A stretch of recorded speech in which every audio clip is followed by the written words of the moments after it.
Bom dia a todos, bem-vindos a mais este Digital Business Breakfast da PDC, desta vez sobre The Future of Marketing, uma organização com a Google. É a segunda vez que fazemos um pequeno almoço executivo este ano com a Google e temos ainda na calha mais um terceiro e, portanto, quero agradecer ao Bernardo pela colaboração com a PDC que estamos este ano a tornar cada vez mais forte. O Bernardo irá hoje moderar o debate, pelo que será ele a apresentar os nossos convidados para o debate. Eu vou apenas dar as boas-vindas à nossa convidada hoje, a nossa keynote speaker. So thank you, Fuencila Clamares, for being with us here in our breakfast. So she's coming on purpose for being with us here. So thank you very much for your kindness, and I will just introducing saying that she's leading Google's operation in Iberia, so Portugal and Spain, and since November 2016, and she's with Google since 2009. She started in retail and consumer goods in Spain. She was at Carrefour, for example, and but before that she was also with McKinsey & Co. for 7 years, where she worked in fields like telcos and marketing and retail in Spain and France. She has a BA and an MBA at IES, and she has been involved also in initiatives of equality of gender. She's leading also one of such initiatives at Google. So thank you, Fuen, for being with us, and the floor is yours. Thank you.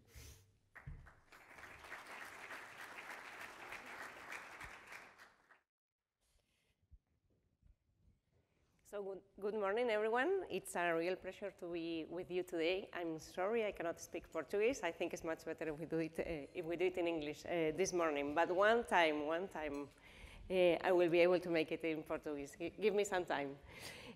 So what I want to do with you today is to share with you how we are seeing technology and what's happening from a technology point of view, and how we think from the Google perspective how this is going to change and how this is going to impact marketing. And let me start asking you a question. Aren't you tired of talking about digital transformation? Who's a bit tired? Who's a bit bored? Just a bit. Raise your hands. Yes, no? Not many people here, so I wonder if you are talking about digital transformation enough. The truth is that we have been hearing about digital transformation, I think, for more than 20 years now, or 30.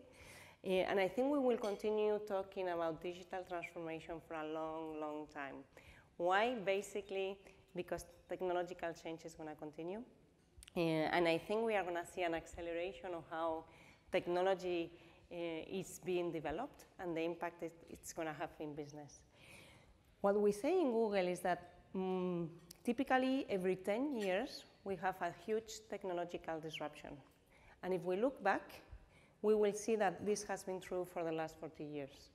Let me go back and show you what we have been experiencing from a technology point of view. Do you remember this kind of computers? Yes? So for us, 1980s, this was what we call the first digital revolution, in which, you know, personal computers, the first personal computers, I always say they didn't get into the households at this time. They really penetrated into the companies. And this was the first time where we saw that companies were becoming a bit more digital, and we were moving from doing many, many things by hand and, you know, and taking notes. We really moved to the first personal computers. We now say, so this was the first digital revolution for us, we believe we are entering in the fourth digital revolution. So let's see what are the digital revolutions we have been experiencing. 1990, the launch of the internet. This was for us the second digital revolution. This has been the biggest really launch of a global platform worldwide. For me, we always say doing digital at that time was doing e-commerce. This is when the e-commerce was launched. This is where probably the media companies were disrupted at that time, entertainment companies were disrupted at that time, And the 1990s is where the big digital companies were born. We, Google, were born on the 90s. This year, we will become 20 years old, no? We are not a teenager anymore, I would say. But this is the year in which, or the decade in which Amazon was also born, no? Big e-commerce giants. Later, we had the third digital revolution. Can you guess which revolution are we talking about? Mobile. So 2007, the iPhone was launched. This was, for us, a huge disruption. And I think many companies have not yet understood that this happened. For us at Google, people typically tell me, well, when you in Google, you're digital, you don't get, or you don't need to digitalize yourself. And it's true, we don't need to digitalize ourselves, but we do need to transform ourselves. Mobile really required us to completely rebuild our company. And many people don't realize this is the impact mobile has. If you think about our business model, we were born in desktop. Desktop is cookie-based, and you have kind of a big screen. When you move to mobile, in which users are signing in, you can geolocalize them, it's a small screen. It really required us to completely rebuild our products and services. You know, in 2012, our company claim was, we need to be mobile first. And we really had to do a very profound transformation to adopt all of our products and services to really become mobile first. And this is where I think most companies, here in Portugal is the case also, still need to adapt their products and services. And there is a huge transformation that we need to do here. And you know what? We have not all achieved the transformation we need, you know, with the third digital revolution. And we believe we are already entering into the fourth digital revolution, which is? Voice? No, it's a bit broader than that. It's artificial intelligence. Okay, you've probably have heard about artificial intelligence for the last months. We are really starting a new revolution, and I think we are going to hear about artificial intelligence for a long, long time. What we say here, and for me, what is really impactful here is when you put together the third digital revolution and the fourth. Because the third, we are talking about mobile, Internet of Things. We are all connected. We are generating tons of data. And you will see with the fourth digital revolution, with artificial intelligence, what we are going to be able to do is to really exploit those data and activate them at scale.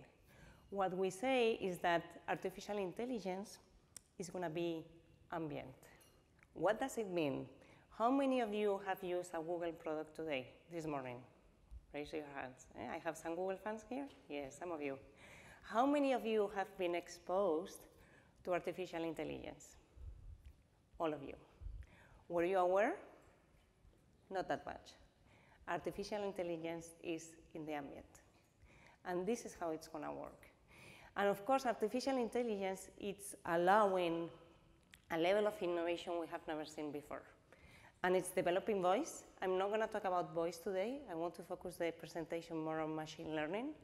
But the two big disruptions I think you guys are going to be facing in the next coming months is voice and machine learning. And voice for marketeers is going to make, I would say, a big change. It's going to have a big impact. But today, and since I only have 30 minutes, I wanted to focus my presentation on machine learning. So what is machine learning? And sorry, let me come back to something before. As I was telling you, it's the mix of mobile and artificial intelligence that is having a huge impact. And when I look at it from a marketeer point of view, and I understand I have lots of CMOs in the room today, mobile is having a huge impact on our consumers. And you marketeers look at your consumers all the time. So what's happening from a consumer point of view? Our studies say that people check their mobile phones 150 times a day. So as I was telling you, we are always connected. We are doing tons of activities in our mobile phones. and we are always leaving a trace in form of data. Okay, so this is the first point, and this is going to be critical for marketing. Second thing is that mobile is completely changing the way users behave. We analyze Google queries, and we understand how consumers work and how users evolve thanks to these queries. And this is how we define the user nowadays. So consumers are becoming much more curious, demanding, and impatient. And why do I say this? Curious because we see the way they search for things in Google is just astonishing. They don't only look for things that are, high value, high involvement. They look for tons of things, and they ask Google about everything. It can be really big and important, or very tiny and very small. It doesn't matter. They go online and they look for it because they have the phone on their pocket, and they have the permanent access. Very, very demanding in the sense that consumers want a response to their concrete answer, and they want the answer that is specific to them. So they are, because they really want the answer that is specific for them, they don't want a generic message anymore. So as marketeers, some of the challenge we have now, and us in our products, is how do I give you the concrete answer for you? And for example, when we think about mobile, more than 30% of the queries on mobile have the near me concept. So I don't want you to tell me a nice cinema or a nice film today. I want you to give me this film in a cinema that is really close to me and that is relevant to me. So this is part of the challenge now that we have, is how do we give each of our users the very concrete question, or answer they are looking for. And the final concept, impatient, and here we see a trend, for example, when we look at e-commerce, users now want same-day delivery. 2 or 3 days is kind of hawkish, but same-day delivery is what I want. And there is a pressure on delivery times, and this is part of what they want. I mean, they are more and more, and they are becoming more and more impatient in that sense. And this is how we define today's user. And because of technology, this user is becoming more curious, more demanding, and more impatient. And so when I think about your role, CMOs or media managers, and I think about your job, I have the impression your job is becoming more and more challenging, right? Before, we wanted to reach our users. We did, mass marketing communication, and we could reach everyone almost like this. Today, if I get into your feed, I think these are some of the challenges you are facing, and some of the questions, at least I get from you guys. So when I plan my campaign, where do I need to be? In which device? Is this mobile? Is this desktop? By the way, is this TV? In which media do I need to be? What are the key moments that really matter for the user in which I need to be present? Because what happens now is that because we are always connected, I mean, the number of touch points we can have with our users has increased exponentially. But I guess your marketing budget have not increased exponentially, right? They have even decreased, with the crisis and all that. So the question is, when I cannot be present in every single touch point, where do I really need to be present? What is the message I need to have for each of these consumers? What is the format? By the way, what works? Out of all my marketing activities, what is really working and what is not working? How do I need to measure this? And how can I optimize my investment? Are these the questions you make yourselves every single day? How do we answer this? Tough, no? It's becoming tougher and tougher. But the truth is, as I was telling you, technology has completely evolved and has completely changed. And I do think that today, if we put together all this data and technology, it's the only way in which we can solve this increasingly complex problem. And the truth is that although the technology that is available there, is available for everyone, the companies that we will be able to take the most out of this technology and activate those data at scale is the one that is going to build a competitive advantage. And this is what the new marketing is going to be about. So how do we put together all this data that we are generating, because consumers are connected all the time, my own data, of course, also, and technology to make marketing work. And this is how marketing is going to completely evolve. So what is the marketing?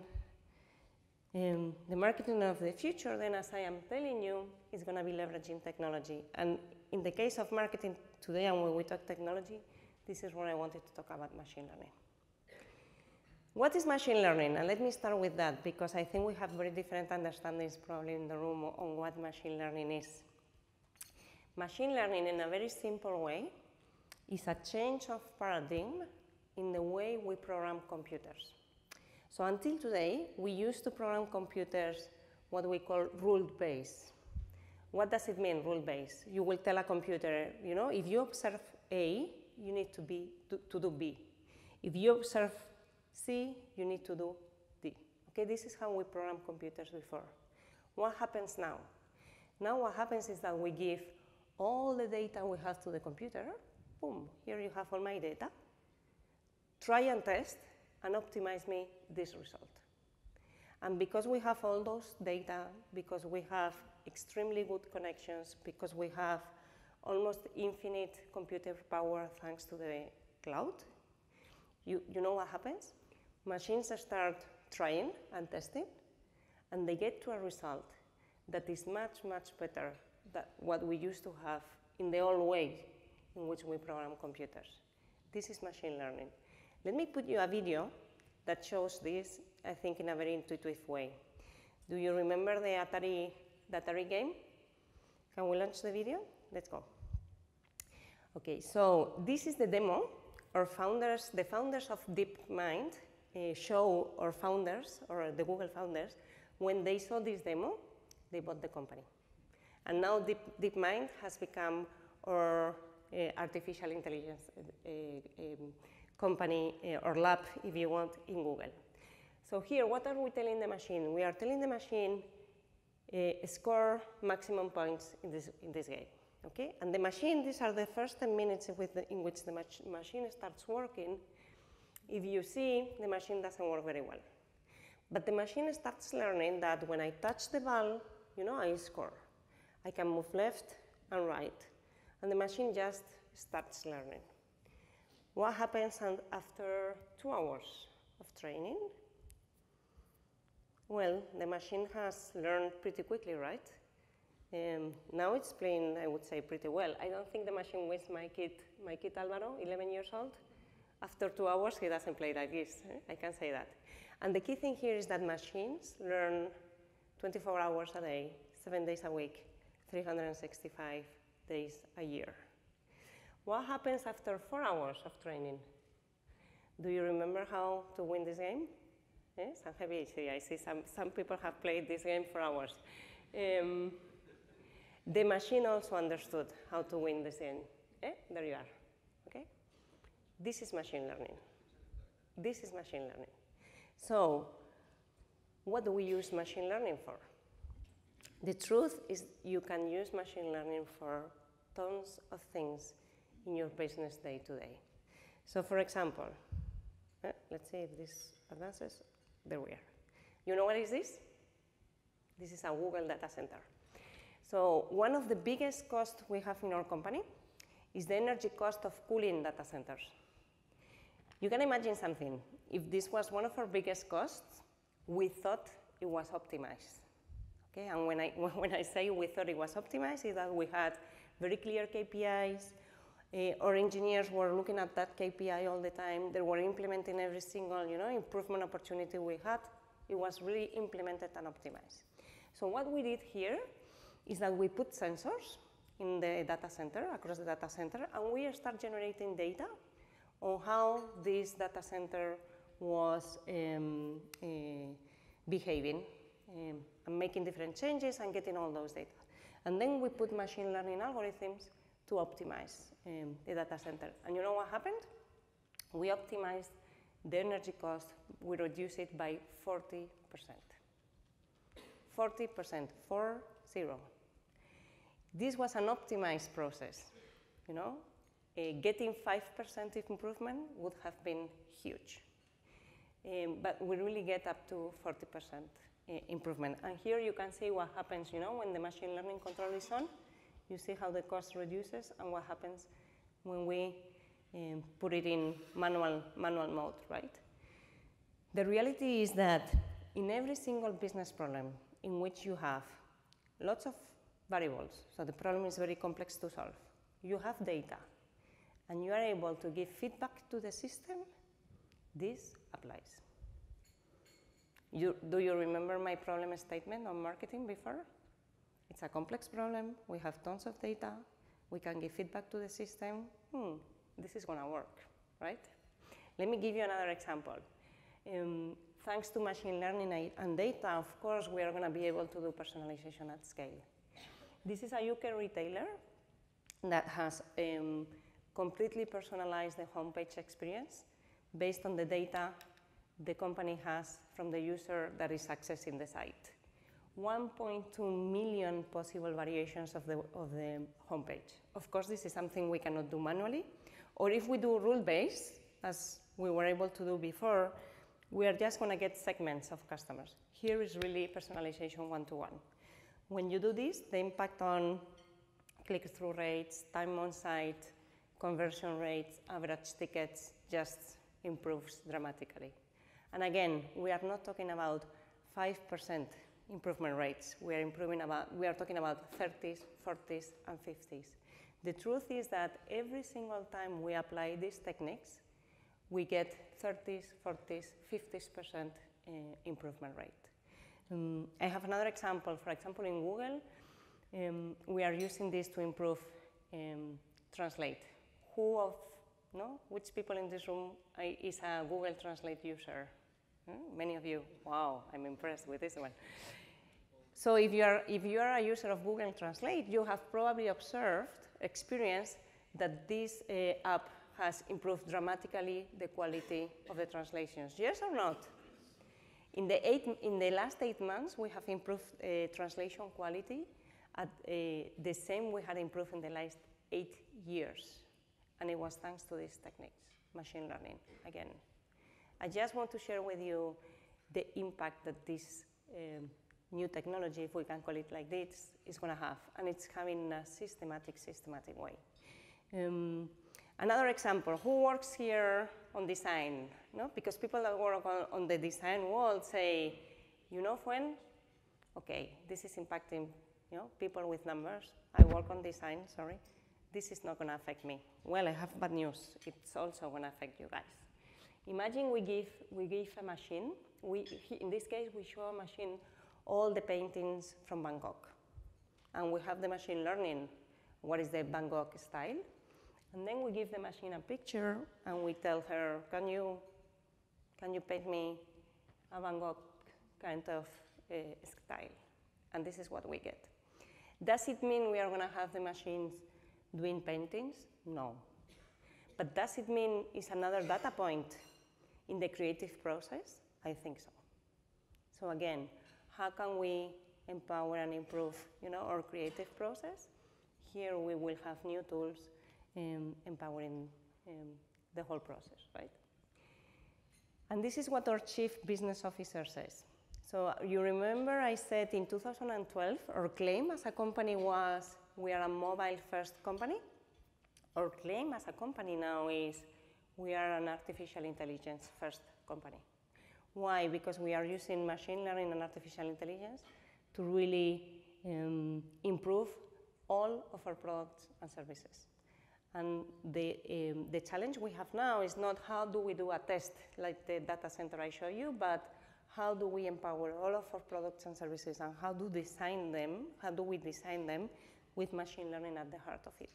And to do that, we are basically training 50,000 engineers on these techniques because, you don't have people in the market that know about this, and this is what we are doing. And for us, it's very, very clear that this is going to impact at scale all of our businesses, and of course, the marketing world, with no doubt, the marketing world. And we are already working to put and to enable machine learning capabilities across all of our marketing platforms, because for us, it's very, very clear this is going to have a huge, huge impact. So with this, what is going to be the future of marketing? Well, I think we kind of know, now we kind of have an idea. So how are we going to do marketing in this environment in which people are highly connected, we have data, and we have technology? So we call it, and this has not been very, very creative, I have to admit, data-driven automated marketing. This is really the key elements, and this is what we think is going to be the future of marketing. So if we think about the different components of the data-driven automated marketing, well, the first one is it's going to be totally database. And in this, and when you think about your data strategy, you're going to have your first-party data, so the data you have and the knowledge you have about your customers, it's going to be key, or non-customers because they might have interacted with you before, and also third-party data, like for example Google data that you can leverage when you do your marketing campaigns. So really, database. Second one, I always say, in the moments that matter. And the big difference here is that this is not about, I want to buy a campaign in this placement, in this media. This is going to be about, I want to reach this audience wherever this audience is. And therefore, when I say here, you need to be present across platforms. Wherever the audience you want to reach is, you will need to be present there. And I don't care if it is in one media or the other, I'm just targeting this audience wherever this audience is, and it's the technology that is going to help me be present there. Understanding what works. So here you will be able to measure every single touch point with your consumer and with your users, and then understand what is the value of each of these touch points in the whole journey, in the whole process. What else? Automated. And why automated? Because it has to be at scale. It's going to be personalization at scale. It's truly ability to do one-to-one personalization at scale. So the creative should be adapted based on the audience. Why today? Why we continue, sending the same message to a user that is loyal customer of my company versus a user that has never interacted with me?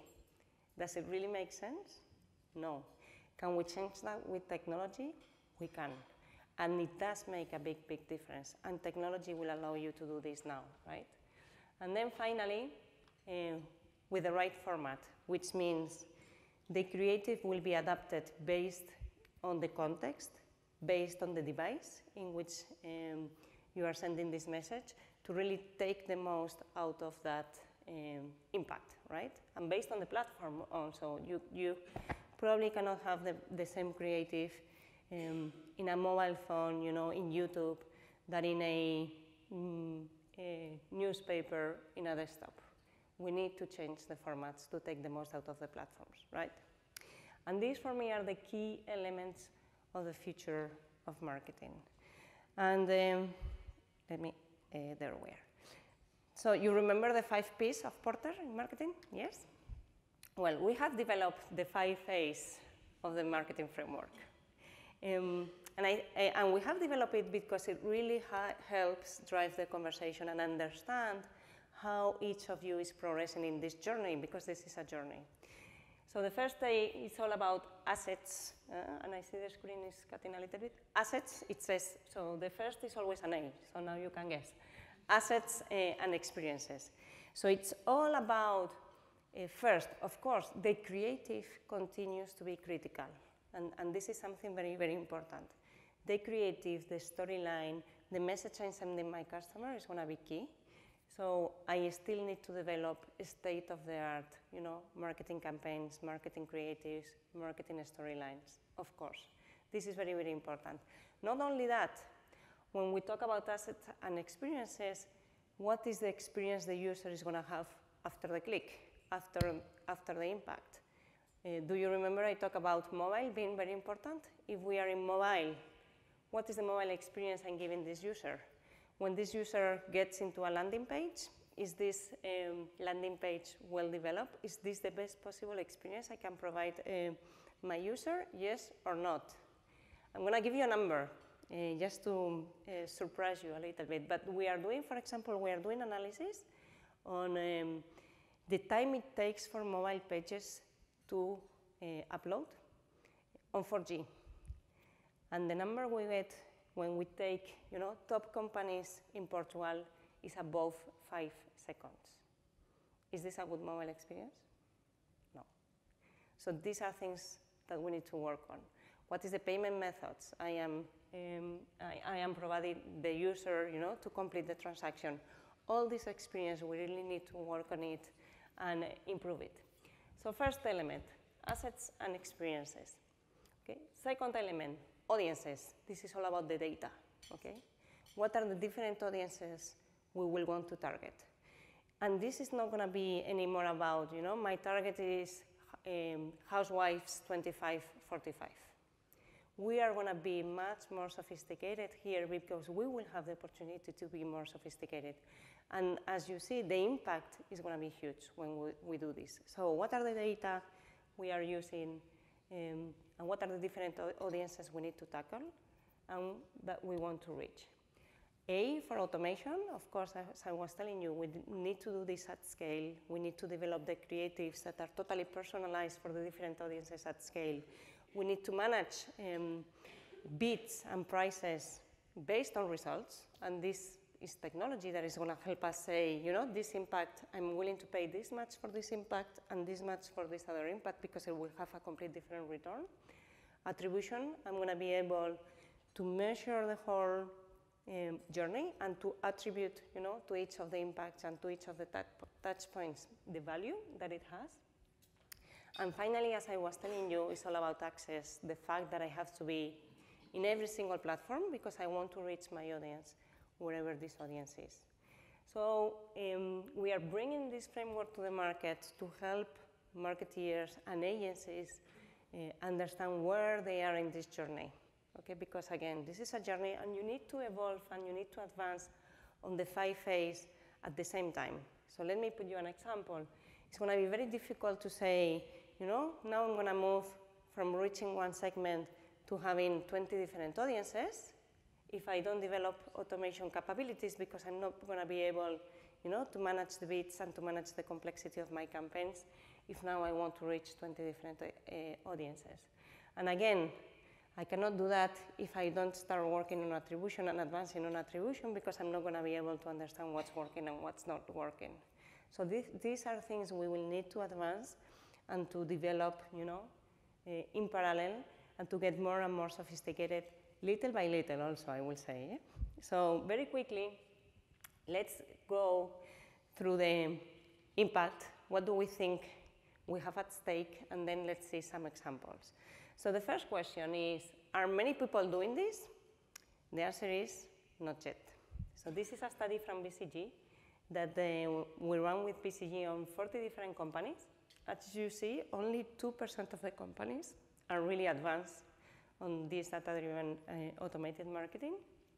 Although we have a majority of them which are really advancing on the process. And I know in this room we do have some of the people that are really taking this seriously and advancing.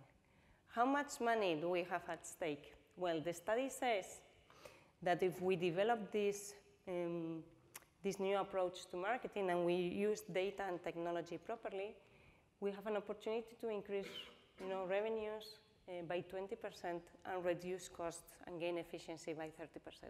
So again, the impact here is really, really big.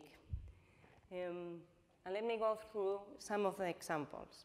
So let's talk a little bit about the A's. Assets, I was telling you, having the right creative in the right device or in the right platform is going to be critical. This is just an example. This is what we call bumper ads. These are video ads of 6 seconds. They work extremely well for mobile. And we in YouTube have developed this format because after running many, many tests with our users, we realize 6 seconds is the perfect time for them to be willing to watch the ad, enough to pass the message, and if we go over 6 seconds, they will just quit. So again, if you are developing TV campaigns is typically 20 seconds. When we think about mobile, it's better to think about 6 seconds. So for me, the message is how many of you, are adapting the formats to the platform and to the device they are working on. And you see that at the end of the day, the impact on ad recall is extremely, extremely positive. And we need to do this more and more. And I know this sometimes requires, extra costs. I would say probably not that much extra cost, but really thinking and adapting your creatives in the whole process. Audiences, another example for you guys. Well, I think these are the typical claims we have, Men are the ones that play sports, gaming is for kids, women are the homemakers, and men buy cars. So I don't know if there is an auto company in the room, but they say, auto, my target is men 30, 55, right? And I am targeting man. When we look at the data, and these are data from search, this is what we see.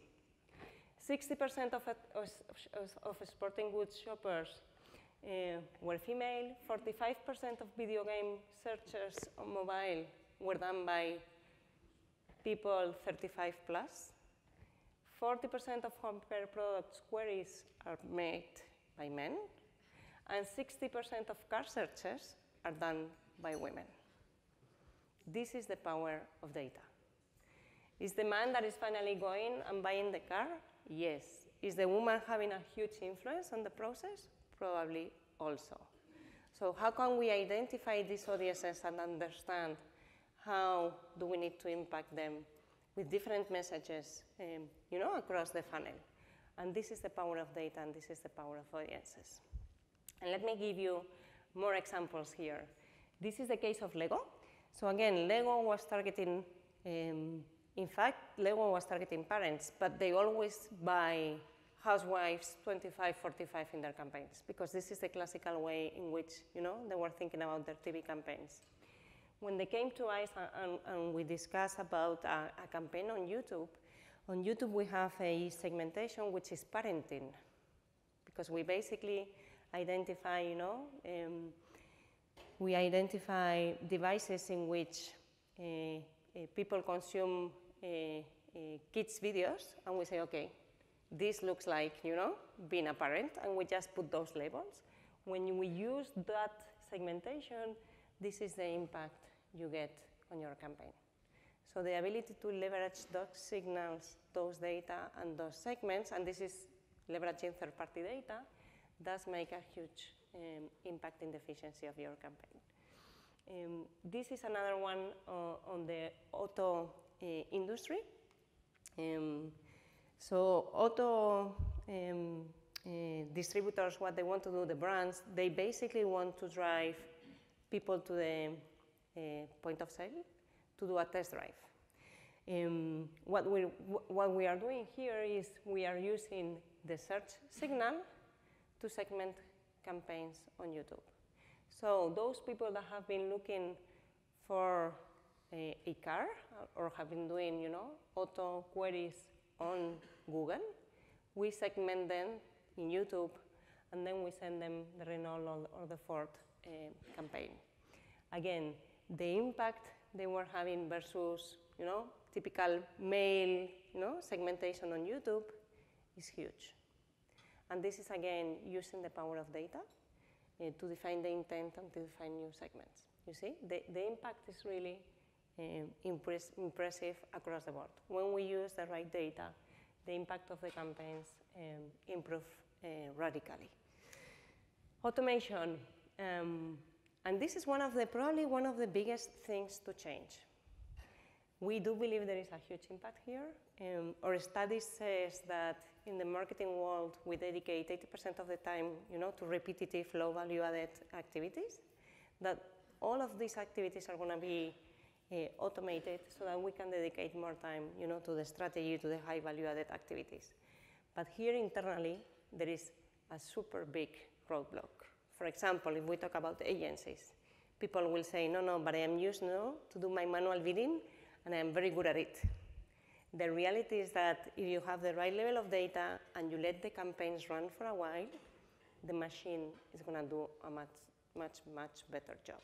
But we need to do a mindset shift here that I would say is not always easy, but the impact is huge, okay?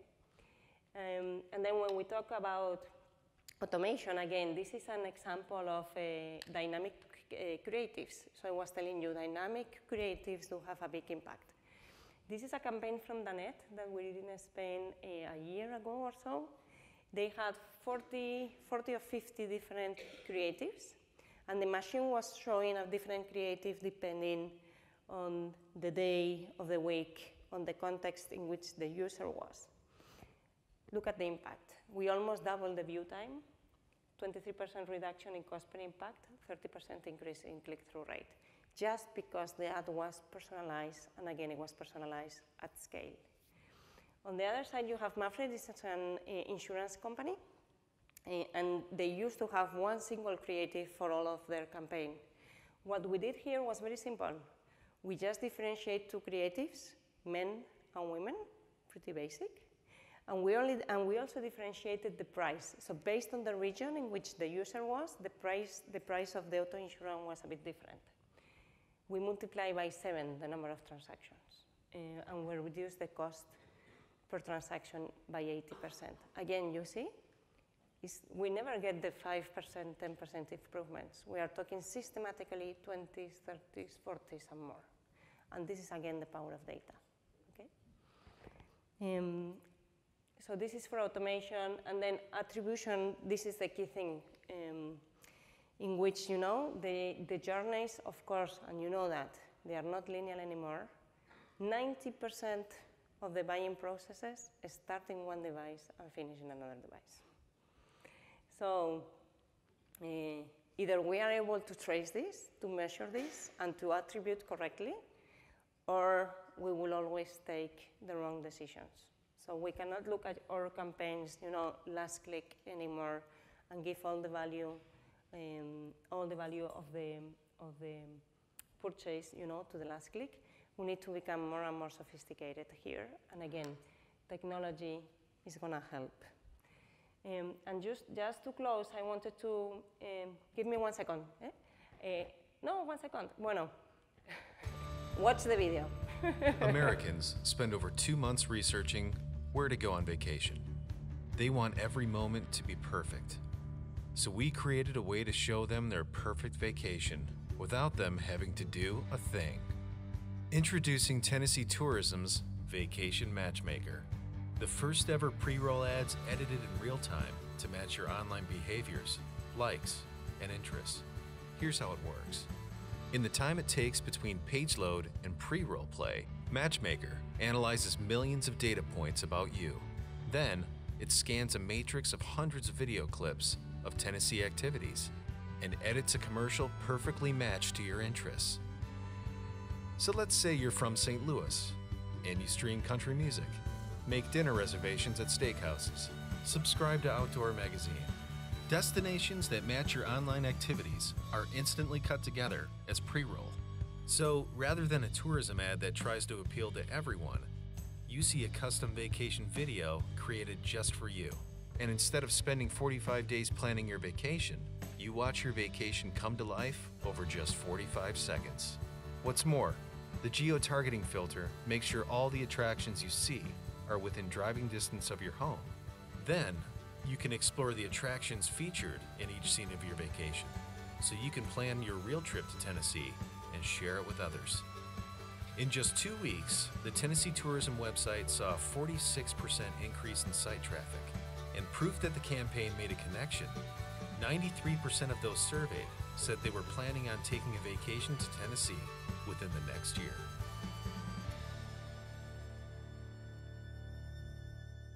So I think this is a very nice example of the things we can do with technology and how we can really personalize experiences at scale.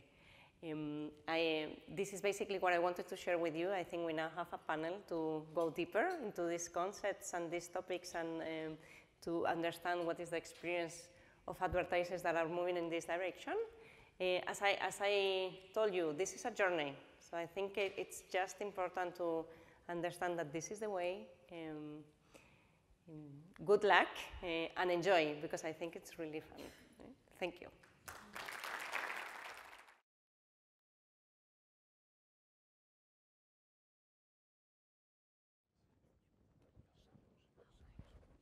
Antes de mais nada, muito bom dia a todos. Acho que está a funcionar. Queria, antes de mais nada, agradecer ao Rogério e à PDC mais uma vez uma excelente organização e a excelente parceria que temos desenvolvido este ano. Tenho um pequeno desafio para vocês ao longo do próximo painel, que vai durar... Nós vamos tentar que saímos todos aqui à hora, estamos 10h30 para acabar, portanto vamos tentar fazer isto 45, 50 minutos. Mas temos um pequeno desafio para vocês. Das 5 pessoas que vão estar agora em cima do palco, 3 de nós estiveram ontem à noite no Rock in Rio. Portanto, no fim do painel vocês vão tentar adivinhar qual dos 5 é que lá esteve, dos 3 dos 5 que lá estiveram. Eu acho que o tema que nós queríamos trazer cá hoje é especialmente interessante e importante para o mercado português. Porquê? Porque, olhando bem friamente para os números do mercado português, para o tamanho e para a escala que tem, é um mercado que tem 2 problemas simultâneos. Um problema de escala e um problema de eficiência. E quando olhamos para esse tipo de problemas e esse tipo de desafios que isso levanta, a única maneira de tentar resolver os problemas estruturais do nosso mercado é dar um salto em frente, utilizando tecnologias de nova geração que possam resolver esses problemas de uma maneira que seja neutra ao tamanho do mercado, à escala do mercado. E a única tecnologia que pode fazer isso e pode fazer realmente a diferença na qualidade, da forma como nós fazemos as coisas, o impacto com que nós gerimos o nosso mercado e a possibilidade de nós fazermos aqui world-class marketing experiences aqui em Portugal, é esta tecnologia de machine learning e de artificial intelligence. E para discutir um bocadinho este tema, temos 4 ilustres membros no painel. Temos o Luís Monteiro, Chief Marketing Officer do Grupo Pestana. Temos o André Faria, Chief Marketing Officer do Grupo Johnny Martins. E temos o Bruno Almeida, Chief Marketing Officer do Unilever Johnny Martins. E temos a Leonor Dias, Brand Director na Vodafone.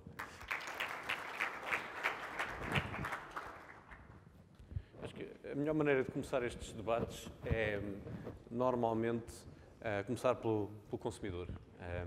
Porque acho que mais importante do que falar das nossas marcas e dos trajetos, daquilo que andamos a fazer, tudo isto começa pela mudança de hábitos de consumo. Portanto, o primeiro desafio que eu punha ao painel era falarmos um bocadinho, pegando o tema que a Fuane levantou, acerca da mudança de hábitos do consumidor, a mudança daquilo que observamos. A Fuane falou muito da utilização de dados de Google Search, para ver o que é que se passa e também tentar entender um bocadinho a nossa audiência um pouco melhor. Mas a verdade é que isso é transversal a todas as indústrias. Portanto, a minha primeira pergunta é muito simplesmente, no vosso negócio, na vossa área, onde é que vocês notam esse novo consumidor, essa impaciência, essa nova vontade de fazer coisas mais depressa? Se calhar começo pela Leonor, para nos dizer um bocadinho, já que temos aqui na APDC, no painel de comunicações, começamos aqui pela Vodafone. Olha, Bernardo, é assim, de facto, revejo-me muito daquilo que foi dito. O consumidor é, antes de mais, um consumidor digital, mobile. Onde é que nós vemos isso? Por exemplo, nos acessos ao nosso site, em que mais de 50% são mobile, ou nos acessos às apps. É um consumidor mobile porquê? Porque estamos literalmente sempre com o smartphone na mão, não é? Nós temos o profile das redes sociais no nosso smartphone, temos o nosso calendar do Outlook, temos o cartão de crédito para fazer compras online. Curiosamente, Portugal tem um bocadinho menos propensão, o average consumer, de fazer compras online, é à volta dos 30% das pessoas que fazem compras online, compara ainda mal com os 80% que se tem no UK. Mas é um cliente muito hands-on, está muito em controle do seu processo de tomada de decisão e do processo de compra. É um cliente muito smart, no sentido de que faz um search exaustivo antes de fazer a compra. E o search às vezes inclui ver peer reviews, e os peer reviews acabam por ser mais interessantes ou mais credíveis que às vezes os claims que as marcas têm. É um cliente que faz e forma opiniões relativamente rápido, sobretudo as negativas. É muito proativo nisso. É um cliente que é cada vez mais omnichannel, portanto, aquilo que estava a ser dito, que é um cliente que começa um processo de uma journey de compra num canal online e que culmina num canal físico ou vice-versa, começa no físico e acaba no online. Nós temos uma experiência fantástica na nossa loja virtual, em que uma percentagem de 2 dígitos muito avultada de clientes que compram equipamento na nossa loja online vão à loja levantá-lo, o que cria uma oportunidade extraordinária para cross-sell com outro produto e, portanto, é uma oportunidade de negócio muito boa. Os clientes também são um bocadinho mais self-care. Acho que é uma tendência bastante grande agora. Os YouTube tutorials do it yourselves, os chatbots. Nós agora, por exemplo, lançámos há meses um serviço de customer service que a mim particularmente me orgulha, porque agora também tenho a responsabilidade do CX na empresa, que é a possibilidade que eu estou com um problema, que, enfim, raramente acontece na Vodafone, obviamente, mas estou com um problema na minha box e estou a ter uma chamada de customer care com um operador da Vodafone e esse operador percebe que o cliente precisa de uma ajuda adicional e então consegue fazer uma chamada em vídeo em que o cliente filma o que está a fazer e consegue ter a instrução de cabo que metem que eu precisaria de um serviço claramente assim, é o nosso taxi, e tem níveis de NPS, isto porque os clientes estão muito propensos a fazer ratings logo deste tipo de soluções, fortíssimos, portanto contribui de facto para a satisfação do cliente. E por último, acho que os clientes são muito demanding, e o que é ser demanding? Querem qualidade dos produtos, mas também querem honestidade das marcas, ou seja, o cliente consegue mentalizar-se que deve dar autorização para que a marca use os seus dados, desde que os dados sejam usados de uma forma honesta e transparente. Então, acho que é a sua assumption. E os clientes são muito globais, ou seja, eu quando eu vou à internet não há boundaries geográficos, não é? Se eu vou à Amazon do UK ou à Amazon do .com, é relativamente indiferente e também é um bocadinho indiferente a experiência da indústria. No outro dia eu ouvia numa conferência uma coisa que me revejo muito, que é: qual é que é o desafio para as marcas no digital? É superarem a última experiência no digital, que foi o wow para o cliente, independentemente do setor de atividade. Porque se eu tive uma boa experiência a marcar um quarto num hotel, ou se tive uma boa experiência porque a Amazon me devolveu o dinheiro de um produto que eu comprei e que afinal já não quero, essa é a experiência que eu, enquanto telecomunicações, vou ter que superar na próxima vez. E, portanto, acho que esta questão de serem clientes globais no verdadeiro sentido, acho que também é uma tendência. Espetacular. E pegando a deixa de marcar um quarto num hotel, se calhar falarmos se a indústria que tem sido pioneira na transformação digital, mas também por necessidade de mudança face às mudanças no próprio consumidor, tem sido a indústria de travel. Luís, como é que o Pestana olha para isto em termos de mudança de hábitos de consumidor? Bom, bom dia, primeiro de tudo. O consumidor para nós está a mudar mais rápido do que o que nós imaginávamos. Há muito já foi dito aqui. Eu adicionaria alguns pontos, nomeadamente esta questão do mais touchpoints na hora da decisão, mais impaciência, mais exigência e mais feedback, exige de nós cada vez mais sermos mais genuínos, ou seja, numa indústria de serviços onde o make or break, na hora da verdade, quando a pessoa está a ficar connosco nos nossos hotéis, assume exponencialmente um papel muito mais importante.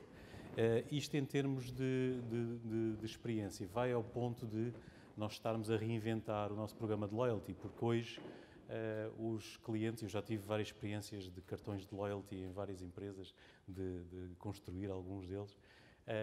Hoje os clientes valorizam mais a moeda Customer Experience do que a moeda pontos. E é muito mais fácil uma empresa atirar pontos para cima dos seus clientes, achar que isso resolve e olhar para o cliente de uma forma, continuar a olhar para o cliente de uma forma muito transacional e pouco relacional. Portanto, esta coisa de muitos touchpoints na hora da decisão, no fundo, acaba por exigir de nós, na indústria de travel, mas não só, na maioria das indústrias de serviços, especialmente, um always on, ou seja, estarmos sempre presentes em todas as plataformas de uma forma genuína. E o que nós vemos é que, na indústria hoteleira, o cliente está muito sensível ao preço, mas como está com muito mais poder de comparação, com 3 cliques, consegue comparar centenas de preços. E é irónico quase perceber que numa era onde a comparação está hiper exponenciada, o cliente está mais disponível para estímulos emocionais. Porquê? Porque tem o conforto que eu com 3 cliques descubro se me estão a enganar. Portanto, eu estou mais confortável com isso, então eu estou muito mais disponível a que me sugestionem emocionalmente. E existe de nós também um always on com uma camada de emoção que exige muita genuinidade do ponto de vista da hotelaria, neste caso. Para nós, e a tocar um ponto aqui muito importante na parte genuína, o cliente exige também muita personalização. E depois há duas escolas de personalização na hotelaria e na travel, enfim. Há os hoteleiros que acham que personalizar é oferecer um menu de almofadas aos clientes, que escolhe o tamanho e a composição e a dureza da almofada e a cor, etc. E há os que acham que os clientes, antes disso, vão querer que lhes seja permitido comprar exatamente o que eles querem, que lhes seja permitido pagar a mais por aquilo que eles querem e não está incluído naquilo que é uma tarifa básica, sei lá, early check-in, late check-out, parking, VIP treatment, o que quer que seja, e não pagar por aquilo que eles de facto não usam na sua estadia, caso fiquem por acaso num hotel de cidade e que prefiram ir ao Starbucks comer o pequeno almoço. Porque é que o hoteleiro ainda está quase que a obrigar a comprar tarifas que incluem o pequeno almoço quando as pessoas não querem tomar o pequeno almoço? Portanto, esta questão da personalização exige o unbundling dos nossos produtos, que depois vai alimentar a nova moeda de loyalty, que é a personalização, que por si próprio vai alimentar a forma como nós estamos presentes always on, a falar daquilo que é de facto relevante do ponto de vista emocional para as pessoas, em qualquer que seja a plataforma. Portanto, um cliente mais exigente, mais rápido, mais atenção às nossas sugestões emocionais, ironicamente num mundo onde é muito mais fácil ser racional, com 3 cliques descobrimos se está a ser enganar ou não. Obrigado. André, Jair Martins, para além de ser um dos maiores retalhistas aqui em Portugal, é também um retalhista global. Portanto, a JM tem certamente uma perspectiva internacional sobre as mudanças de hábitos de consumo. Queres-nos dar um bocadinho a perspectiva do lado do retalho, que é muitas vezes visto como a última fronteira do online, não é? Especialmente a parte do grocery. Como é que mesmo aí vocês notam mudanças no consumidor? Bom, ok, bom dia a todos. De facto, o consumidor muda tanto. Quando nós olhamos para as nossas operações e vemos que, por exemplo, no Pingo Doce há 700 mil pessoas todos os dias a ir às nossas lojas, no caso da Biedronka na Polónia há 4 milhões de pessoas todos os dias a entrarem nas nossas lojas. Portanto, tentar olhar para cada um deles e dizer, meu Deus, o que é que está a evoluir no consumidor, seria uma loucura. Portanto, nós temos um processo. E mais do que processo, para que nós conseguirmos automatizar e industrializar isso, aquilo que nós começámos a construir foi uma arquitetura de segmentações, quer dizer, uma arquitetura de segmentações que nos ajuda a conhecer o consumidor, até porque o consumidor, ele próprio muda ao longo do dia, da semana, ou seja, uma compra do dia, por exemplo, à hora do almoço pode ser muito diferente daquilo que é a compra semanal. Portanto, esta arquitetura de segmentações que nós criámos, e tudo com base nos nossos programas de loyalty, até porque toda a nossa estratégia digital é completamente cêntrica nos dados do consumidor. Aliás, nós acreditamos que mesmo para comunicar, etc., nós temos que ter um data first approach. E aquilo que acontece, por exemplo, nesta arquitetura de segmentações é que nós não tentamos primeiro nós criar hipóteses, mas deixamos que os dados nos mostrem como é que os vários consumidores se comportam. E, de uma forma geral, esta arquitetura de segmentações tem 3 grandes pilares. Um deles é nós tentarmos perceber quais é que são as necessidades do consumidor, não é? E com os dados nós entendermos que, por exemplo, e criar determinados segmentos. Por exemplo, há um engraçado que é o rei da casa, não é? É quando a compra é determinada provavelmente por uma criança, em que nós vemos, por exemplo, a presença de donuts, de bolicaus, etc., na cesta de compra. Outra é aquela mais clássica, que é quanto é que vale o consumidor. E nós temos as RFV normais, temos aquilo que se chama headroom, ou seja, quanto é que o consumidor pode gastar mais connosco. E, por último, é a segmentação de quais é que são as razões que fazem o consumidor visitar as nossas lojas. E isto chamam-se as missões, a segmentação por missões. Vou-vos dar um exemplo. Bom, e o nosso objetivo é sempre nós passarmos as pessoas de um segmento para um segmento mais alto. E aquilo que nós fazemos, por exemplo, com segmentações de missões é, se nós vemos, por exemplo, há uma missão almoço, ou seja, há um conjunto de consumidores que compram sempre o almoço num Pingo Doce. Nós vemos isso, por exemplo, muito na loja ali em Alvalade. Mas não tem uma presença, por exemplo, de uma compra semanal, obviamente, uma oportunidade para nós darmos uma promoção específica, etc., para conseguir mudar esse comportamento.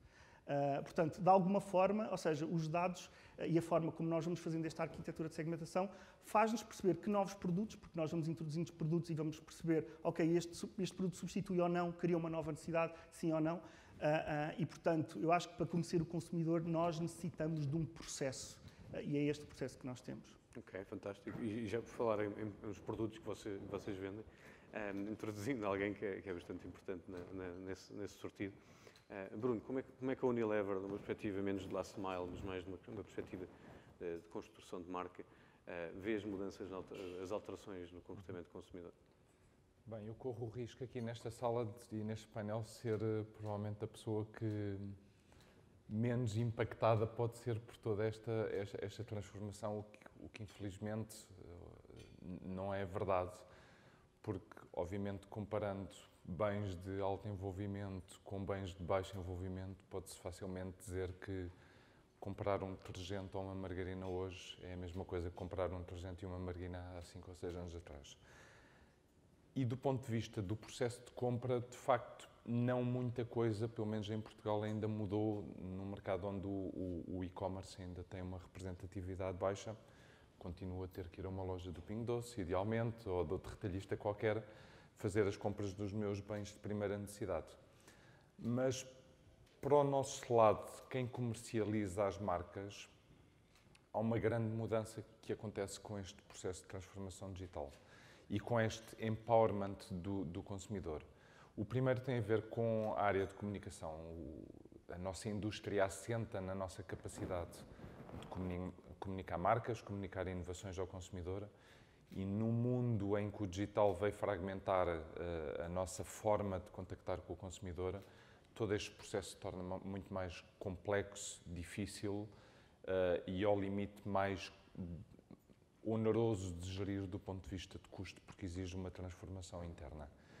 Há outro aspecto muito importante que provavelmente nós esquecemos um bocado, é que de facto o digital e o online democratizou uma série de mercados e é verdade que para empresas grandes como a Unilever o modelo anterior era mais simpático do atual, na medida em que era fácil meter um anúncio no intervalo da novela da noite, 4 milhões de portugueses iam ver esse anúncio e poucas companhias que tinham dinheiro para o fazer.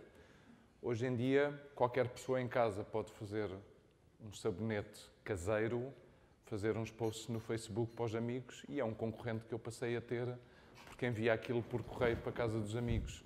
E, de facto, esta democratização do mercado pelo fragmentar de plataformas e o acesso e o empowerment que isso dá ao consumidor é uma mudança muito significativa para a nossa indústria especificamente e que de facto impacta todas as indústrias e de facto é nesse momento em que vemos o consumidor a tomar decisões de forma diferente daquilo que fazia. Obrigado, Bruno. André, falaste um bocadinho da arquitetura de um processo para conseguir compreender melhor o consumidor. Obviamente uma empresa como a JTM, com os milhões e milhões de consumidores que tem todos os dias, não consegue fazer aquilo de uma forma manual, não é? Falámos muito de machine learning e data-driven automation. Como é que tu vês o machine learning a afetar toda essa arquitetura de processo? E como é que vês artificial intelligence a conseguir beneficiar esse conhecimento do consumidor e a maneira como a JTM transversalmente utiliza essa tecnologia? Bom, nós não só temos milhões de consumidores, mas temos milhares de produtos, não é? E para nós conseguirmos ser relevantes e contextuais, não é? Nós temos que começar a oferecer promoções personalizadas, por exemplo. Ou seja, a personalização é muito importante para nós. E o machine learning também, quer dizer, nós, aquilo que estamos a investir é muito na digitalização de muitos pontos de contacto offline, não é? Vou-vos dar o exemplo do cupom em caixa, mas aí é aplicarmos, ou seja, deixar que aquilo que recebe no fim seja um talão, mas seja um cupom personalizado. e fizemos uma experiência grande e estamos agora a pensar scale-up baseado num motor de personalização. E este motor de personalização é exatamente, quer dizer, é machine learning, não é? Portanto, ele dá-nos a hierarquização da promoção certa para aquela pessoa, do preço certo para aquela pessoa, e depois ele vai aprendendo ou seja, estes são os estímulos que fazem com que esse próprio motor aprenda. Ou seja, a pessoa redimiu ou não redimiu, a pessoa comprou mais ou não. E, portanto, com tudo isto, com este produto de motor de personalização e com a arquitetura de dados que está subjacente e com a forma como nós recolhemos as reações a esses estímulos, nós conseguimos alavancar e negociar mesmo com empresas como a Unilever de uma forma completamente diferente. Passamos a negociar quase as audiências, não é? Com probabilidade de conversão versus a compra negocial como existia até agora. Podemos ter uma negociação em tempo real para ver o impacto do machine learning na negociação. Uma das coisas interessantes sobre a introdução do machine learning é a escala que pode ter. E poucas indústrias neste momento são mais globais do que a indústria de travel, por natureza própria. Como é que o machine learning afeta a vossa indústria, mais particularmente o Pestana? Bom, obrigado. Machine learning para nós, o primeiro insight que eu diria, e falando um pouco mais high level, é o último teste de quanto data-driven consegue ser a sua organização. Isto sente-se no board, quando conversamos sobre machine learning, acabamos por, no fundo, começar-nos a preocupar mais com o que é que queremos otimizar, quais são os desafios reais do negócio e qual é que é a nossa estratégia. Porque o machine learning traz-nos, e nas conversas de board, traz-nos um pouco be careful what you wish for, porque provavelmente vai acontecer. E então, esse é o primeiro insight. O segundo é, nós, quando começamos a deparar-nos com casos práticos bem-sucedidos de machine learning, como, por exemplo, algumas das aplicações que nós usamos nas nossas campanhas, no auto-bidding, por exemplo, nós começamos a ver que não sabemos o suficiente sobre os nossos clientes, ok? E isto é um dos learnings mais importantes que se pode ter num board, que é realizar que aquilo que nós necessitaríamos de ter de dados sobre os nossos clientes é exponencialmente maior do que aquilo que nós temos, porque a oportunidade existe de facto, porque dá provado, há use cases que provam que com datasets relativamente simples consegues impactos muito grandes. E com isto nós começámos, e foi esta a narrativa que deu aso a nós iniciarmos um projeto de Marketing Cloud com um dos vossos parceiros, Salesforce, que no fundo vai nos dar os 3 primeiros passos desta journey. O primeiro é ligar os dots, ou seja, ligar a informação que nós temos de todos os sistemas que têm informação sobre o cliente, desde o sistema operacional da gestão das propriedades, desde o sistema onde estão todos os ratings de todos os clientes sobre a experiência que eles tiveram nas nossas unidades, o revenue management, as campanhas online, offline, etc. Com isto, acompanhado com aquilo que eu falei há pouco do unbundling necessário para alimentar a personalização, já temos uma matriz de dados suficientes para ir mais além neste processo de utilização de capacidades de machine learning. Mas para já, eu acho que coisas muito simples como nós fizemos o mês passado uma campanha que nós chamamos de YouTube for Performance, que é, no fundo, experimentar outra vez use case num mercado óbvio como o UK, que é o nosso principal mercado, experimentarmos ter 4 tipos de anúncios, outra vez 6 segundos, basicamente com moods emocionais, e segmentado em 4 temas muito óbvios, que é golfe, praia, cidade e pousadas, ou seja, edifícios históricos. Só com isso e com servir esses anúncios de forma programática personalizada aos sinais obtidos pelas plataformas de cada audiência e de cada utilizador, nós conseguimos, fizemos um brand lift survey, ou seja, de todas as pessoas que foram impactadas, quantas considerariam comprar Pestana ou procurar produtos Pestana nos próximos 12 meses, e obtivemos um uplift de 3 dígitos. Okay? Então, o que estamos a perseguir basicamente é 3 vias paralelas. Uma, a via do construir, ligar os pontos para conseguir alimentar estes datasets necessários. 2, a personalização do ponto de vista de fazer o unbundling de todos os atributos que estão enfiados dentro das tarifas erradamente. E 3, use cases concretos com datasets simples para quando tivermos os datasets mais elaborados, começarmos em projetos mais ambiciosos. A experiência para já é, como eu comecei, o último teste de quanto data-driven é o seu board na sua empresa. Fantástico. E acho que tocaste também num ponto interessante que a FON levantou, que era quando utilizamos este tipo de tecnologias não vemos improvements de 5 ou 6%, não é? Estamos a falar de coisas exponencialmente mais impactantes do que esses ganhos marginais. Leonor, a vossa indústria é, por natureza, uma data-driven industry, não é? Faz parte e está na essência, e, aliás, é a própria coluna vertebral do data. Como é que machine learning impacta a vossa indústria, especialmente numa empresa global como é a Vodafone? Olha, eu costumo olhar para o problema em um bocadinho defeito da organização, 2 grandes silos, ao silo consumo e ao silo empresarial. Acho que afeta ambos de diferentes maneiras e de formas bastante interessantes. Há uma evolução na maneira de fazer marketing. Nós, tipicamente na Vodafone, eu costumo dizer e costumo gabar-me disso, somos muito bons a fazer o dito marketing tradicional, do one-to-many, a típica campanha above the line, que tem uns índices de likability muito grandes junto de um universo muito alargado de segmentos e de pessoas. A questão é que agora o desafio é o real-time marketing, é fazer o one-to-one e não o one-to-many. E o que eu acho é que o Big Data faz a ponte entre 2 áreas que têm estado um bocadinho, não digo divorciadas, mas um bocadinho mais separadas e que têm feito os seus caminhos em paralelo e que agora se têm que fundir, que é a área da marca, dita comunicação mais tradicional, e a área do CRM e do CVM. Portanto, um tem que se unir ao outro para atingir este fim de estar no sítio certo, à hora certa, no local certo, no contexto certo, para maximizar a conversão. E, portanto, o dito ATL ou BTL antigo vai dar origem a uma segmented com strategy, ou o CRM antigo, em vez de fazer mass messaging, vai fazer uma always on segmented messaging. E os dois vamos estar um bocadinho casados nesse sentido.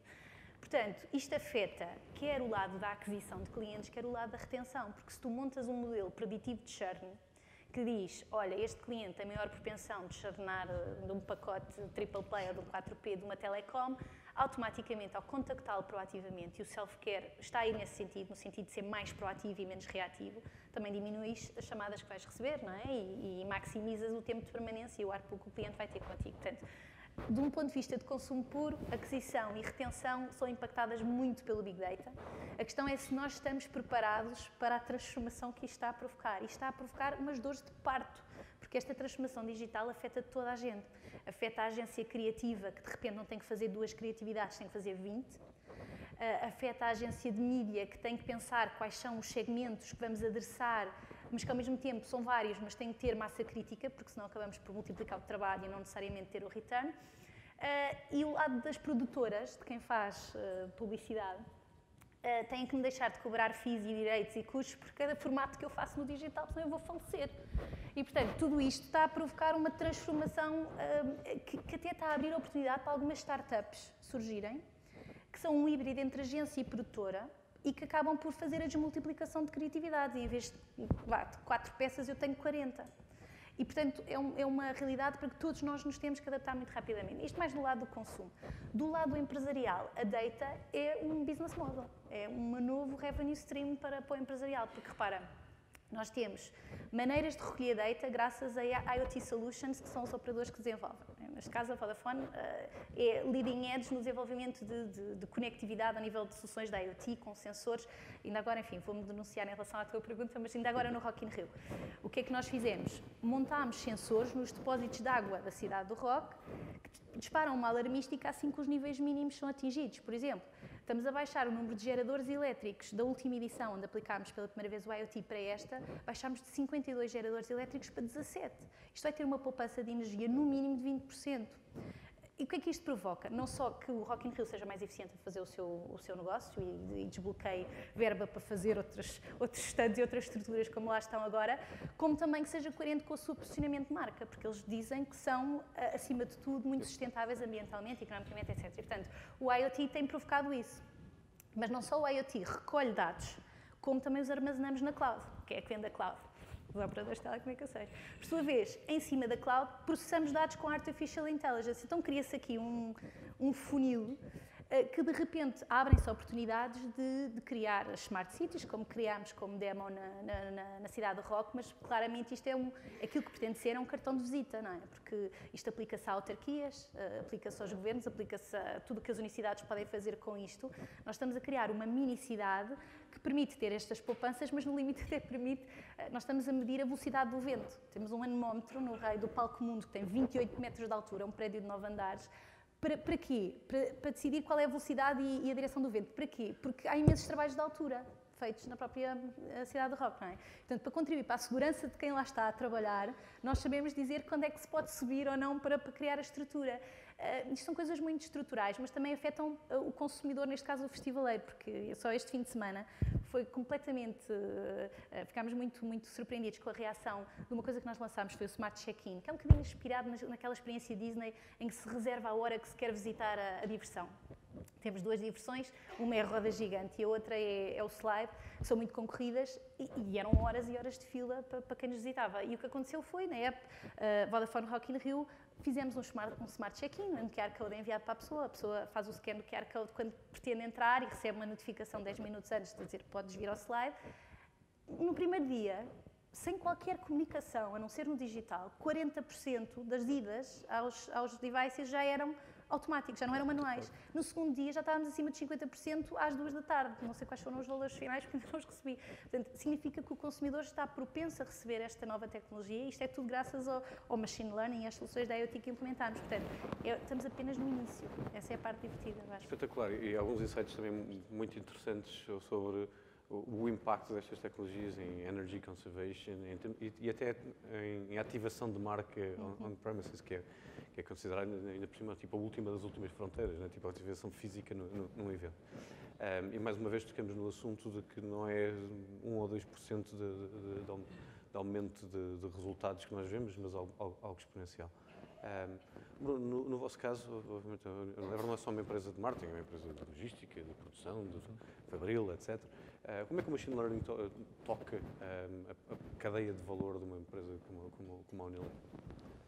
Bem, de facto, provavelmente nós estamos aqui num espectro ainda um bocadinho mais conservador dos meus parceiros de painel, mas sendo a Unilever, acima de tudo, uma empresa de marketing,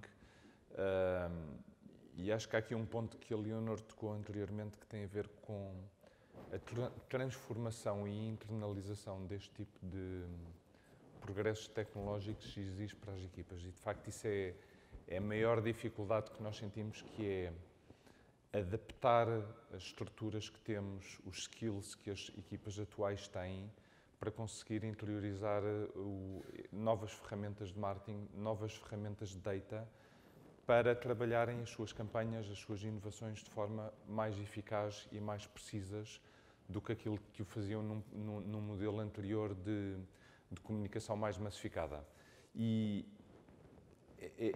é um processo lento de transformação que exige, de facto, acima de tudo, muita formação junto das equipas e existe também muito trabalho de perceber quais é que são os sinais que as plataformas digitais nos dão. E de facto, desse ponto de vista, coisas como o search de Google têm sido fundamentais para impactar coisas que fazemos no dia-a-dia do ponto de vista de comunicação. Há exemplos claros que temos do ponto de vista de alguns canais de receitas de marcas como Vaqueiro e Knorr, cujo conteúdo de vídeo que lá colocamos e que desenvolvemos é feito com base em insights do que é que são os trending recipes de Google Search.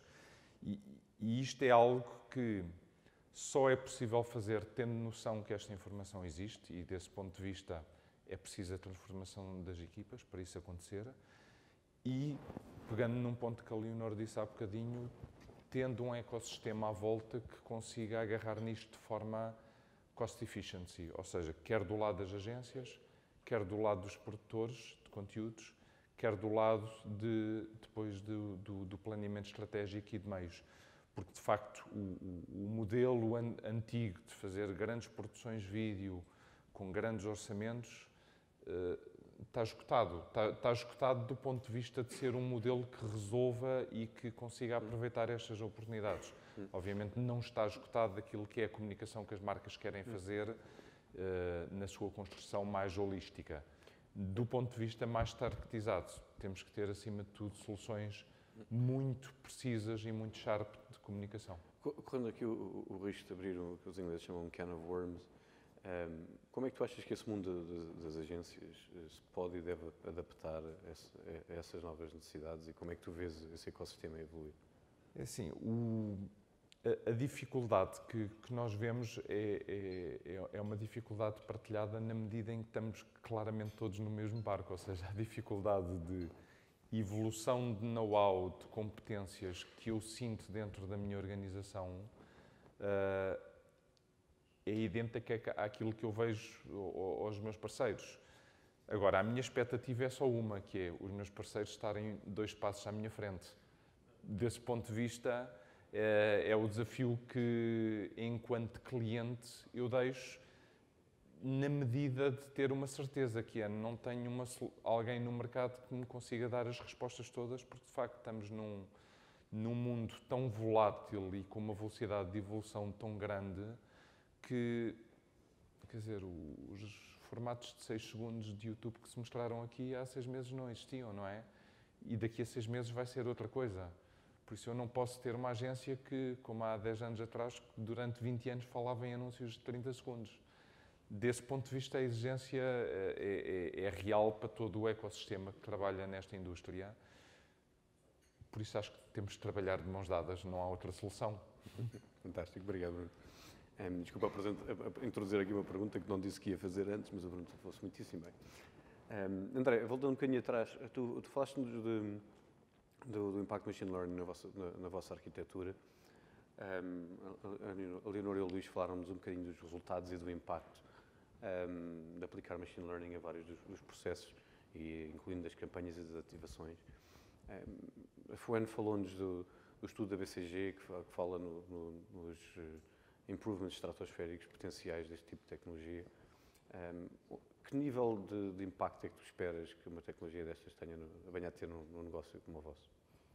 Bom, quando nós somos de 20%, isso é completamente impossível para nós, até porque se nós pensarmos de repente 20% mais nas nossas operações do dia-a-dia, eram certamente disrompidas, e quer dizer, com o out of stock, etc., as coisas nunca chegariam a esses valores. Mas, de facto, quer dizer, por 2 lados, ou seja, nós só conseguimos realmente medir quando fazemos em piloto, não é? E quando fazemos um piloto em que nós temos uma forma de comparar, ou seja, pessoas que foram atingidas versus pessoas que não foram atingidas. E aquilo que nós vimos e que nos deixa muito satisfeitos, sei lá, vamos imaginar, no Pingo Doce, se eu consigo, e tenho resultados deste género, se eu consigo que as pessoas num ano visitem uma vez mais, eu já estou a falar de impactos de vendas acima dos 40 milhões de euros. Portanto, obviamente, nós sentimos que há muitos impactos. Só conseguimos, de facto, perceber qual é que é o impacto quando nós estamos em modo piloto e fazemos e temos 2 populações para comparar.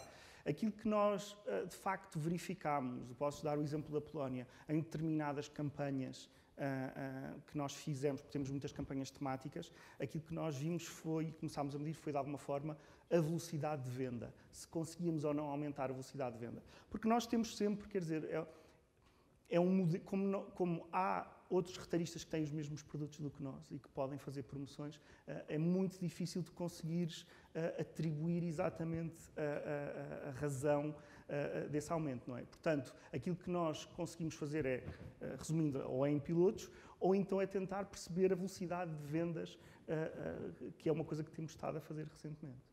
Uma das vantagens desse approach dos pilotos que falavas um bocadinho é aquele mindset test and learn, né? Tipo, nós sabemos que alguns pilotos vão funcionar, outros que não. Sabes dizer, tipo, um exemplo de um projeto que vocês tenham implementado e falhado, mas que tenham aprendido alguma coisa daquilo útil, que depois tenham levado para outros lados do negócio, por exemplo? Bom, o que eu te posso dizer... Primeiro, eu acho que a forma como nós fazemos pilotos, nós temos que perceber que fazer um piloto que envolva lojas, normalmente é uma disrupção muito grande, não é? Nós temos o número de FTEs limitados, portanto, qualquer disrupçãozinha tem um efeito gigantesco na operação de loja. Portanto, esse é um ponto. Outro, nós somos uma companhia que, além de ser uma empresa familiar, apesar de ser internacional, mas há um cunho familiar muito grande, e a maior parte das pessoas está a trabalhar lá há muitos anos, não é? Portanto, cada coisa que nós fazemos tem que ser sempre muito bem justificada. Aquilo que acontece sempre e que nós vemos, porque qualquer piloto que nós façamos não depende, raramente depende só de nós, depende de toda a operação. A maior parte dos learnings que nós tivemos foi exatamente nesse ponto. Foi como conseguimos coordenar um piloto que vá desde a negociação, por exemplo, comercial, àquilo que nós fazemos no marketing, até à logística e àquilo que acontece na operação. E algumas das coisas que correram mal tinham a ver exatamente com essa falta de coordenação. A partir do momento, e quando eu digo isto, basta pensar, vou-vos dar um exemplo do cupom em caixa. Se a equipa de loja não está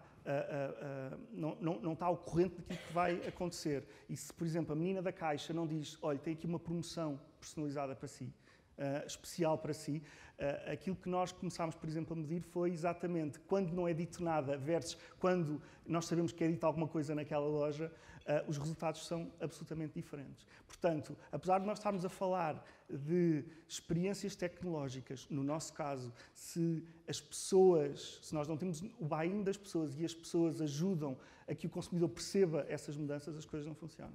Fantástico.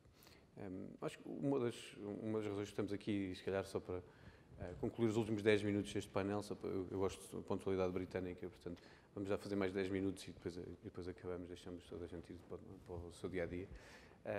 É falar de dois pontos finais. Um é a mídia. Na prática, temos algumas das maiores empresas de mídia bem aqui em Portugal presentes. É um impacto direto em mídia. E outro é em talento, tem pessoas, recursos dentro da empresa. Se calhar focava-me aqui também, dado que tanto a Vodafone como a Unilever são dois dos maiores media buyers aqui em Portugal. Como é que vocês veem o impacto de Machine Learning e Artificial Intelligence na prática de media buying, tendo em conta que temos um desafio que é comum a toda a gente, que é temos de ter reach, não é? Mas temos de ter reach, ao mesmo tempo um reach eficiente, mas com escala. Como é que isso se resolve? Como é que o Machine Learning vos impacta nesta viagem? Como queres. Olha, eu acho que a esse nível, o Big Data e o Machine Learning, estou a começar a fazer algum kick-in no tema do qual é que é o meu Media Mix Modeling ideal. Depois, entre o meu Media Mix Modeling ideal e aquele que eu efetivamente consigo executar e cumprir, vai um delta, e eu admito. Acho que há sempre o desafio de nós percebermos, numa lógica de acréscimos marginais decrescentes, qual é que é o mídia que te dá maior retorno e qual é o seguinte. O digital tem vindo a subir como peso relevante e como estratégia de meio complementar a uma televisão, e é inequívoco que a televisão no nosso mercado, nomeadamente no setor das telecomunicações, tem um peso fortíssimo na construção de cobertura. O digital claramente permite-me complementar isto com uma estratégia de conversão e é mais fácil fazer um modelo de atribuição para o digital do que fazer um modelo de atribuição para os outros meios, isso não tínhamos dúvida, e é por aí que estamos a começar. Mas, de facto, eu também tenho um excesso de overkill de KPIs no digital que não tenho nos outros mídia. E, sinceramente, isso introduz-me um ruído que me deixa doida. Só para dar um exemplo, eu estou a ter essa discussão com a equipa, que é, nós temos a Double Verify para nos medir a viewability dos anúncios que fazemos online. Eu tenho os dados de viewability de Double Verify, tenho do meu ad server, tenho da entidade dos publishers, que mede, por sua vez, a sua viewability, e não há um número que bata com o outro. Portanto, eu neste momento estou a tentar ter o desafio, qual é o número que eu vou escolher, porque ainda por cima não há uma tendência. Podia-se dizer, os publishers têm todo o interesse em mostrar que os seus anúncios nas suas plataformas são mais viewable. Não, quer dizer, aquilo tanto pode dar para cima como pode dar para baixo. É o granel. Portanto, é um problema que eu, por exemplo, não tenho na televisão. Pode-se discutir os critérios de extração dos ratings, são mais corretos, menos corretos, mas é só uma fonte.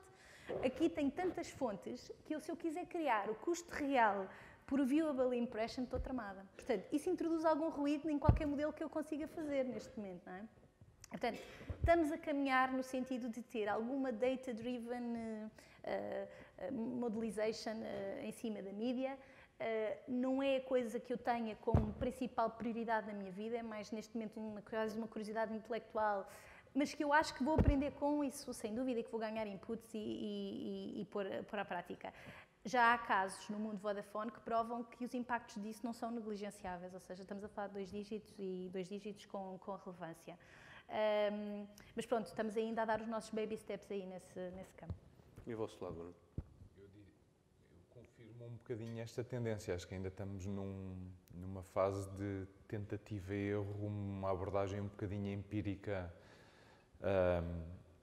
à gestão desta complexidade adicional nos media mixes das marcas e tentar perceber exatamente quais é que são os pontos ótimos, tendo em conta que, mais uma vez, pegando no que eu disse há bocadinho, uma lógica do one size fits all, sendo algo que é mais economicamente rentável numa lógica de colocar na rua e aquilo que organizações grandes vão tentar, à partida, defender, temos consciência que temos que fazer o trabalho de usar aquilo que são os insights que vêm das plataformas e aí principalmente digitais para ir fazer ajustes.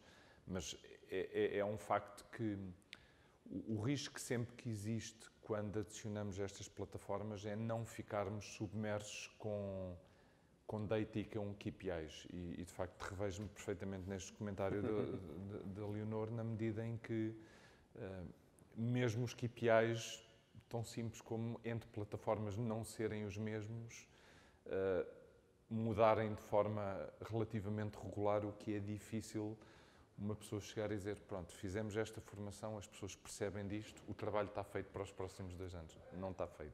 Está feito para os próximos 3 meses. E por falar um bocadinho em pessoas, porque muito do desafio que vocês falaram também de estabelecer KPIs, entendê-los, levá-los para cima, também depende muito das pessoas que temos no nosso negócio, como é que sabem ler esses KPIs e como é que sabem tomar decisões com base nesses data points.